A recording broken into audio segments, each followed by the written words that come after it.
Alright, we are back with more Bachelor in Paradise. I wasn't done, but I did take a break last week. This season has been all over the place. Interest is lower, and I went to cover other stuff and spend extra time with my family while I recover from Bachelor in Paradise burnout. By the way, if you want to keep updated on the channel, you can always check out my community page on YouTube here. It's where I'll be posting any scheduling updates. Anyway, we're gonna be jumping over pretty much all of last week. I know, I'll give myself a slap on the wrist so y'all don't have to. So don't expect to see Sean and Alicia, they got the boot last episode. After Sean tragically got stuck in this treasure chest and Alicia couldn't find the keys in time, so Jesse Palmer threw the thing into the ocean. At least that's how I think it went down. I had my intern take notes for me, and here's said intern who's also my new dog. She's so cute, her name is Barbie. Now there was also talk that apparently Sean was playing politics because he was like, hey, my daddy's a politician and playing politics is in my blood. So he ran a real grassroots campaign canvassing the entire beach, and they all decided to vote him out for being too strategic. At which point, Sean and Alicia knew they were going home anyway, so they came forward at the rose ceremony like, I'm choosing to leave. You're not kicking me out. Dale, I love you, but Kat, don't call me crying after this one ends. Never a duller rose ceremony in paradise. Sean and Alicia were going home anyways. oh yeah, and Brian and Parisa went home as well. Not a shocker after they were all side-eyeing Brian for snitching on Jeremy. But okay, back to this latest episode. It's disjointed, I won't lie. The show has obviously seen the response and they've tried to make some last-minute changes. For example, adding in the old Paradise theme song. They also tried to make some new intros to match the old style of the show, but it's just off. I mean, I don't really fault them, cause unless they grabbed the entire cast to do a total reshoot, they were gonna have to use footage they've already filmed. And the stuff they did film, they filmed with a completely different aesthetic in mind. So it's like trying to hammer in a puzzle piece into a spot that just doesn't fit. Also, it's not like this one change is going to make a big difference anyway. I sort of wish they just stuck to their guns, at least for this season, and then made changes for a potential next season. Now, to start this week off, we do a little relationship check-in with Hannah Brown, and the big news here is mainly from Jess. She's worried that things are going way too fast with Spencer. I mean, he's already talking about starting a family and moving in, and she just wants to make sure she's solidly in love before she jumps to where he's at. Meanwhile, Alex and Andrew are also in a great space, but they've got this playful, awkward dynamic going on, and neither has been ready to say the L word just yet. However, the most dire relationship out here is actually between Kat and the bugs. No. Get away from me. Oh my god, you're slapping me. They're literally swarming. Look at them. Look at them. Kat. No, they're scaring me. What are you, my lobster? Oh my god. Now, Jesse Palmer has also promised that there are going to be overnights for the season, and that's where the gang is headed next. But instead of a fantasy suite, these couples will be going glamping, and the show is going to provide them with everything they need. Wink. Now, turns out this isn't actually a fun fantasy suite in the woods night. This is their next compatibility challenge, as production is going to have them all set up their own tents, but with a few twists thrown into the mix. And to judge who handles it all the best, we've got relationship therapist Dr. Laura Berman to analyze the night and pick a winner. So Jesse Palmer basically lets them loose and goes, Get pranked much? "What the as they have to put together the tent with missing parts, there's horse poop everywhere, they're given teeny tiny hammers, and the mattress has holes in it. Basically, production is throwing everything they can at them to see how they deal with each other when frustrated. On top of this, Jonathan could use more deodorant. If this ruins my freaking manicure, I'm gonna be pissed. An empty bottle of bug spray? Bazinga! Okay, now that one is the worst of all the pranks from production. At least for Kat. I mean, we've already established her horror for bug attacks. And if you thought the flies at dinner were bad, wait till you see the creepy crawlies they get out here. I mean, this is like a feast fit for Timon and Pumbaa. So you just know that Kat's taken the freak out to another level. No! Sorry, I lost it. Why? I don't understand. You're okay. You're fine. No! Just breathe. I can't stop crying.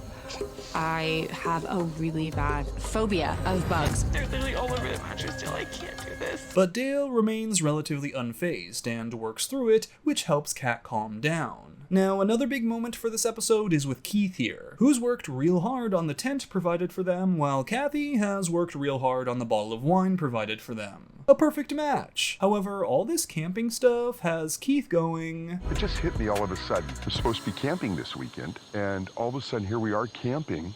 This is a huge memory with me and my family, so that's what. I miss my girls right now. So it's hard to be here. I mean, he doesn't care about the money, he's got no love connection, and no new people are coming. Now, he's missing time with his family, too. And well, eventually some monkeys start going crazy and making sounds in the distance or something, and Jesse Palmer comes out going, A Costa Rican zoologist has just informed me that it's no longer safe for you all to be out here. What? So we have to head back. Finally, okay, let's go.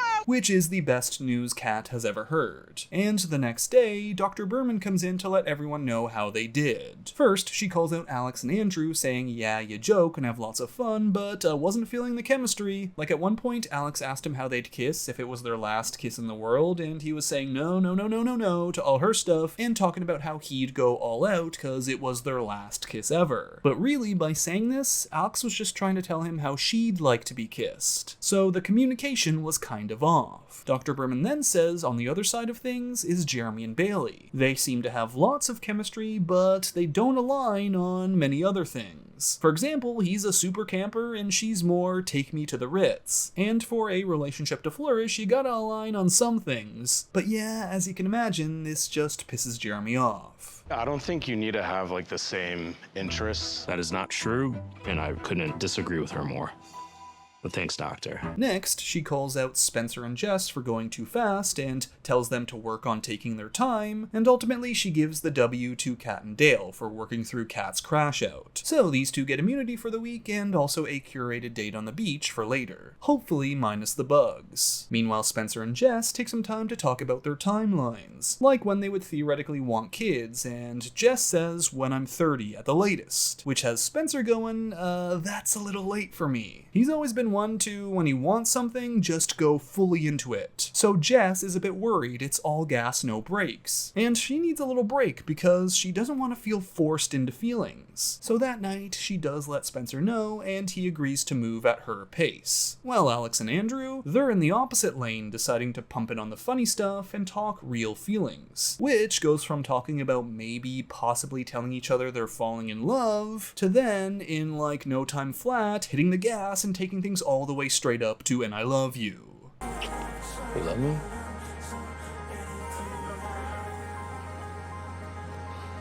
Love you too. So that's exciting, right? I mean, Andrew's excited, apparently in more ways than one. Oh, I can't stand up yet. Why are you not following me? You have a boner? Yeah, say it for the whole world.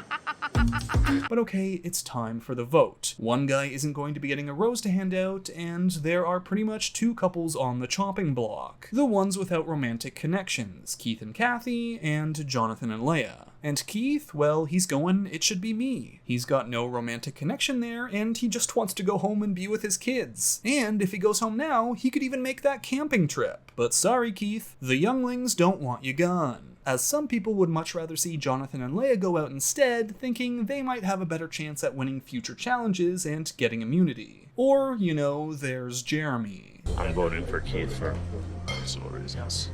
Yeah, I get that. Huh? Is the personal reason to not vote for Jonathan, or is it something like this? Yeah, I really don't like the Goldens. They're so annoying. They just keep going on monologues. So while Jonathan and Leia are trying to pull the friendship card with everyone, a few of the other women are trying to pump Keith up and tell him they love having his girl dad perspective, and the guys still need his advice. So instead of voting for himself like he planned to, he changes his vote to Jonathan, which leads to there being exactly enough votes for this to happen.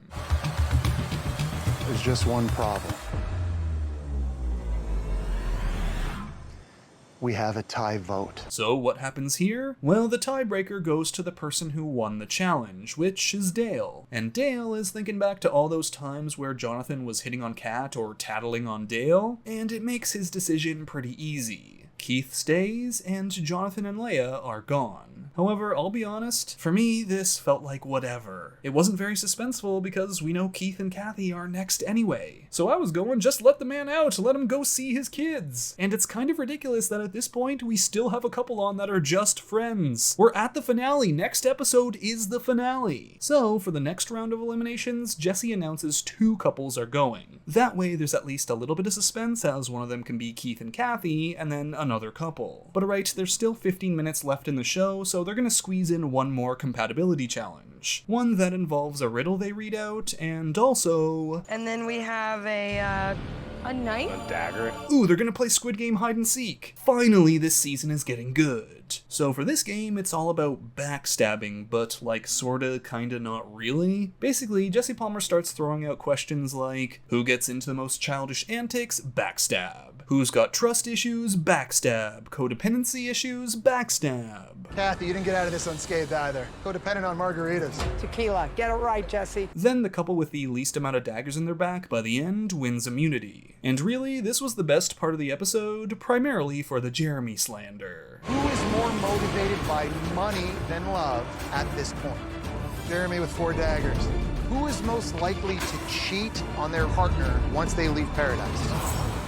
Jeremy with 3 daggers. Anyway, it then starts to storm and production wraps things up, and eventually Jesse announces that the winners are Alex and Andrew, so people begin to plot where they'll be putting their votes, while Keith is still going... Well, I'm voting for myself, just so you know, Tony. I've watched every season of Bachelor in Paradise. I want love to win, and I don't care about the money. Okay, please, someone get this man back home to camp with his kids. We need not prolong his suffering. And then it's announced that this upcoming rose ceremony will be the final one. Just in time for the last episode next week. So hooray, it's almost at an end. And, like Keith, after one more episode, we'll all be able to leave this place and finally touch grass. So that's it for this recap of Bachelor in Paradise episode 9. Thanks for watching, and if you enjoyed the video, make sure to give it a like, comment your thoughts down below, and subscribe to the channel for more content. And, until next time, Bachelor Fantake out. An empty bottle of bug spray? Get pranked much?